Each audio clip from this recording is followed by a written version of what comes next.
watchers, welcome to Perth Watch, your horology channel broadcasting from right here in Perth, Western Australia. Today I have a piece courtesy of my cousin-in-law Kelvin, who's made this very special piece available. This is the new Mudmaster, a watch that I think has been somewhat awaited by many CASIO G-Shock fans. So I have the pleasure to feature this for you guys today. I will be comparing it with my original Mudmaster right here in hand, which I reviewed quite some time ago. So look out for information on the differences between these two watches. Guys, there's a lot to cover, so it will be a no frills review. So without further ado, let's flip it around and get on with it.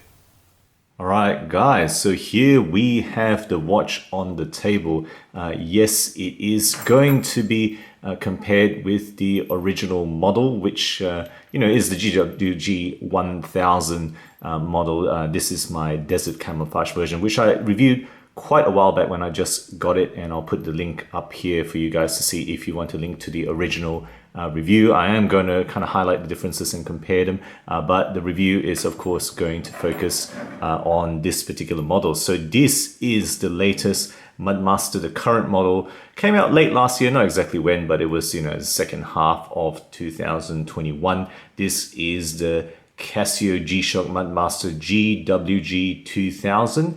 This is the 1A3, which is I guess you can call the green version. For the green motif here. There is a black and then I think a desert beige strap version. Those are the original releases. No doubt they will come up with any number of limited editions. So the MSRP, the US MSRP, is actually the same as the old model, 800 USD. You're not going to find this for heavy discount. In Australia, it is a bit different. This is 1,400 Australian dollars in comparison with the older model was retailing at 1,200 AUD. So, it is a more expensive one in some countries, but not in the US apparently, at least not the retail price. All right, guys. So first, I'm going to start with talking about the case here. This is a smaller case than the original, right? I'll put it side by side later, but it is 54 millimeters wide there between my fingers. It is a forged carbon bezel, and hopefully you can see kind of the forged carbon coming through here. So it's not completely homogeneous resin. There is some texture and variation in there, and that is because they have actually put pieces of carbon fiber mixed in with the resin to give you a special material. So apparently the forged carbon gives you this carbon core guard, which gives you the same protection for a thinner material. Hence the overall construction can be smaller and lighter for the same G-Shock protection. Okay, so this is what the forged carbon is supposed to do. So that's the bezel material. This is of course stainless steel. You can see that, right? The G-Shock inner bezel there is stainless steel, and that bezel is 44 millimeters, just to give you a feel. The width of the crystal itself, okay, the glass on top of the dial, is 38 millimeters. Overall thickness is 15.5 millimeters thick. So chunky, but hey, they've actually managed to make this smaller. The lug-to-lug distance, if you can count it as that, between these 2 points here is a rather substantial 61 millimeters, and that's what you kind of expect for this size of G-Shock. I think overall weight is only 106 grams. Quite easy to forget it's on your wrist despite the hugeness of this watch.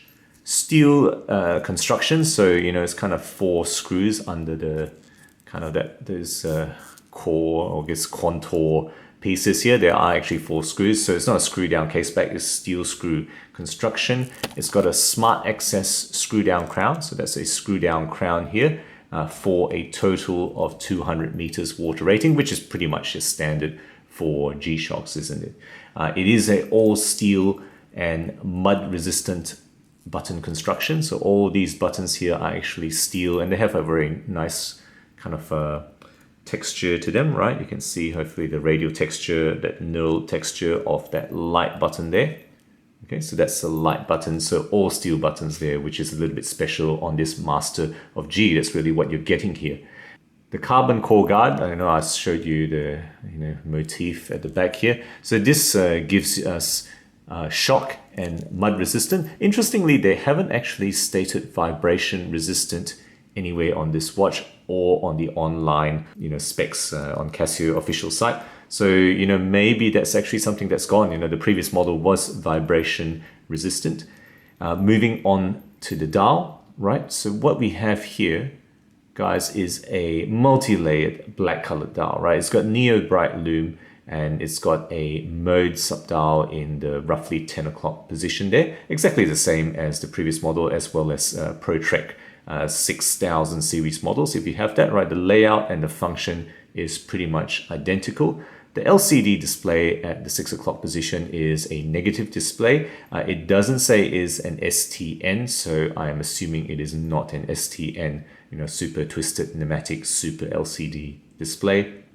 And dual LED lights, right? The lume is on, all the usual spots, and I'll of course share a lume shot right here. And if you push the button, you get dual LED lights both at the 6 o'clock position, illuminating the dial, as well as behind the LCD display, so you can actually read it in the dial.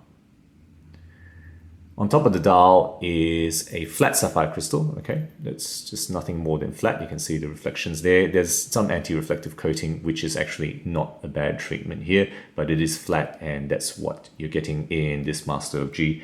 The movement, right, is going to be the thing that's going to take a lot of details here. So I'm just going to list a lot of the features before I show you how they operate them through the button presses. But it is tough solar triple sensor version 3 quartz multifunction module. In this case, it is module 5678. It operates precisely the same as the previous module, which is 5463.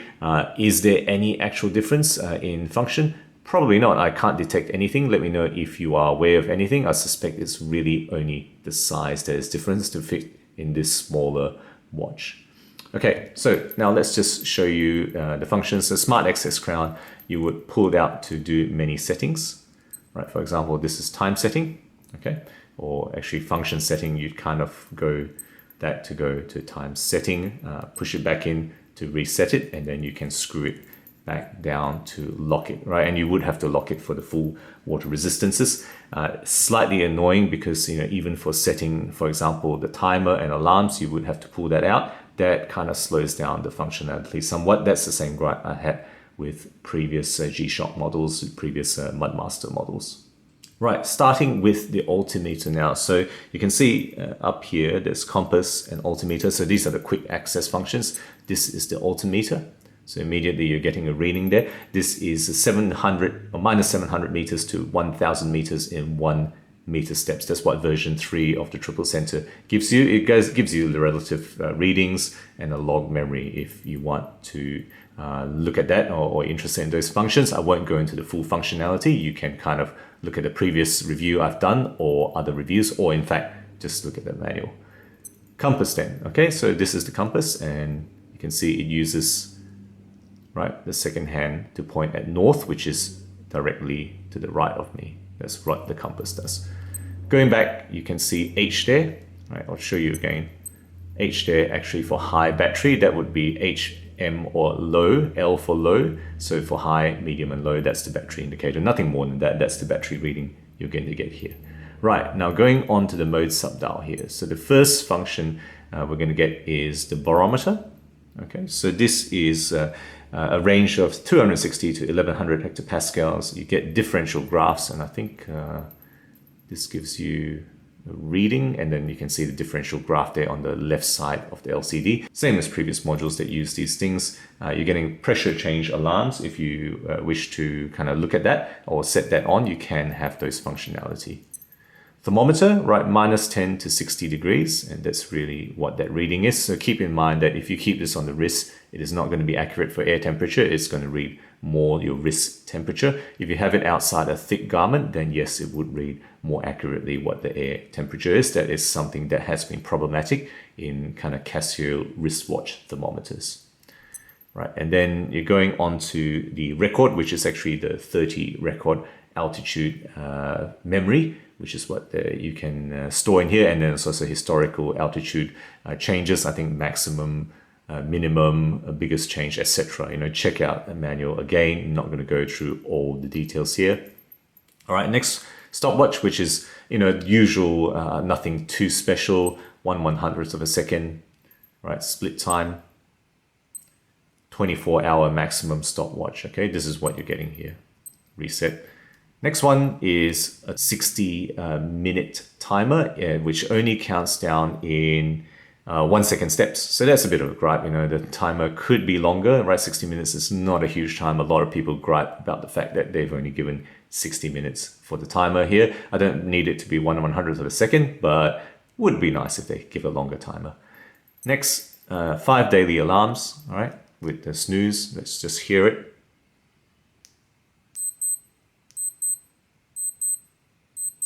Okay, so decent, but sometimes people will sleep through that. It's not the loudest alarm in the world. That's just standard for G-Shocks. And then world time, which is 29 cities plus UTC or GMT. Okay, so if I was to change this, right, this is now pointing towards, oh, actually I missed it. It's pointing towards a particular time zone here, 140. You can actually change it, but you would need to kind of pull the Smart Crown access. And then you can see that it is now pointing at whatever that is. Change it across to, say, Jeddah, right? You can see, hopefully you can read the bezel there, right? Changing across, this changes the time zone. So generally speaking, I prefer to keep this at UTC right there. And you can see it will kind of slowly pan across. And you can, that's a good demonstration of the smart function here. It is not, the hour and minute hands are not entrained to each other. They can actually move independently, and that's what the smart tough movement does. Is a hybrid mount. It's not trained to each other. The arms actually have separate motors controlling them, and that is a cool thing. That includes the second hand as well. All right, so that's really the entire functionality of the watch. This kind of goes to, I think the last time this was a solar atomic time read from a antenna, but in Perth you won't get that, so that gives me back to the main time. The battery time lasts 6 months on normal function, kind of with minimal use, or typical daily use with minimal use of the light, I should say. It does go up to 25 months if you keep it on power safe, meaning the hands won't move and the LCD would turn off. It will still keep the time, and you can work for 25 months if you chucked it in a drawer and forgot about it for 2 years. It will still be working if you had it on full charge. All right, moving on to the Resin Band then. So this is just fairly typical, nothing too special, right? Resin Band, resin keeper, green texture here with dual prong buckle here. This is what this comes with, which is very similar to the previous watch. All right, so guys, let's just put it on the wrist for a wrist shot for you guys now. And there you go, the new Mudmaster GWG-2000 on my 17 centimeter wrist. It is very much a full-blooded G-Shock. It looks large, and if it was in casual, or even, I guess, definitely smart casual, maybe even casual situations, it looks kind of ridiculous, but hey, that is what G-Shock is. And because it's made of resin, because it's a tool watch, somehow you get away with it. It's just huge. But having said that, not as large as the other one, right? That's how this looks like. And just remember, it is actually a massive 54 millimeters wide and 15.5 millimeters thick right on the wrist here. Okay, before I go into the comparison, what do I like about this? Well, look guys, it is a freaking Mudmaster, right? It is an amazing watch, so tough, so many resistances, so solidly overbuilt. This is what you're getting for this Master of G. Extensive range of features in a triple sensor version 3 tough movement module. What more can you really ask for in a tough watch, right? It's encased in one of the toughest multi-resistant constructions available, and in this case they've upgraded it to this fairly good looking, I gotta say, forged carbon bezel with that stainless steel, which really does lift it. I think this is a great upgrade to what is utterly modern materials, which also improves, I reckon, the overall look, right? Side by side, this is great. I really love this watch, and I'm not going to let it go because it's just got such a brawny look to it. But hey, overall, I think if you were to kind of just focus on those steel, the forged carbon, I reckon they really have lifted the looks, and I have to give the vote in terms of just, you know, sheer I guess polish and good lookingness, yet maintaining the toughness of the Mudmaster. This kind of does lift it, you know, even though this still holds my heart, you know, there's still good things about this that make me go back to it. And I have to say, massive kudos to Casio for making it smaller. In this day of everything wanting to be bigger, they've made it smaller, so good on them, because they've pushed the technology to actually achieve the same resistances apart from the vibration. And you're getting atomic time solar in this module. Really, how much more can you pack in this watch, right? What are the weaknesses? Well, look, the size and height, as I've said before with these G-Shocks, right, they are ridiculous, and you're not going to use this in anything other than totally casual situations. But hey, it is better and slightly lighter now, and the update does make it palpably more practical. I feel a little bit more comfortable having this in slightly more situations than the original Mudmaster. The other major complaint I've already voiced is that smart access. Maybe not so smart, you know, if you have to pull it out to even adjust the time or the alarm or the time zone. That's slightly annoying, I find. You know, it can be a bit of a grind. Right, okay, so that's the pros and cons and what I like. Just a side-by-side now. What is the difference between GWG-1000 and GWG-1000? Well, apart from the price in other zones, keep in mind in Australia, 200 USD more. In USA, the MSRP is exactly the same, but I suspect you're going to have to be paying more for the upgraded module and materials in this particular watch. Just to side by side the size, right, 54 millimeters versus 56.1 millimeter wide, right, a 44 millimeter bezel, whereas this kind of, I guess this diameter here is more 48 millimeters. You know, on this one it's actually much more chunky. And in terms of thickness, no question about it, right? Put it side by side. One, you know, the new one is 15.5, whereas the old one is a full 18 millimeter chunky watch, right? That's what you're getting here, and it's slightly heavier as well at 119 versus 106 grams. Is that a big deal? Well, side by side, I think as I hold it like that, you can just feel that, you know, it is palpable without people having to tell you that. The old one doesn't have forged carbon and doesn't have a steel bezel, but hey, somehow, right, vibration has been lost on the new one. This one was triple resistant, so-called shock, mud, and vibration. This one, they've kind of just said shock and mud for Mudmaster. So go figure, tell me if that is actually a real thing. They haven't said it, so I assume it is actually a real difference between these two models in terms of actual resistances they have tested. The module 5463, the older module, fully identical in function. And as I said, probably only different is the size, and the version 3 triple sensor as well. So as far as I can tell, only the size is different.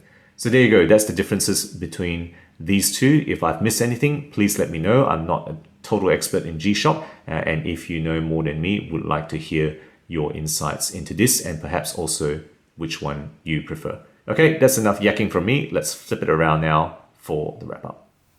So there you go, guys, my review of the new Mudmaster GWG-2000 model. I've said enough about it, so let me know what you think about this in the comments below, especially if you have either this one or the old model, and what you think about the differences. Would love to hear your comments and discussion on these particular questions. Guys, if you enjoy my videos, do consider subscribing. New content every week, always aiming to be objective and unbiased about all things horology.